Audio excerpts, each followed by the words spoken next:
আমি আপনাকে একবার বলেছি আমি কাউকে ভয় পাই না, এই ব্যাপারে আর ফার্দার আমাকে বিরক্ত করবেন না। এই এই চুপ, কান্নাকাটি বন্ধ করে এখন বাসা থেকে বের হয়ে যায়, নাহলে কিন্তু আমি তোরে খুন করে ফেলবো। স্যার, আমি তো আমার বাড়িতে এসেছি, নিজের স্বামীর বাড়িতে কেউ চুরি করে? আমার আগেই সন্দেহ হয়েছিল কোনো একটা ঝামেলা আছে।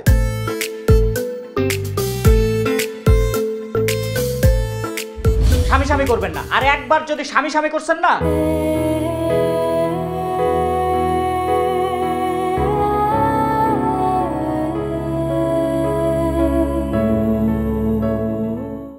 নগদে 500 টাকা বা তার বেশি পেমেন্টে পেতে পারেন ঢাকায় জমিসহ 20 কোটি টাকার পুরস্কার।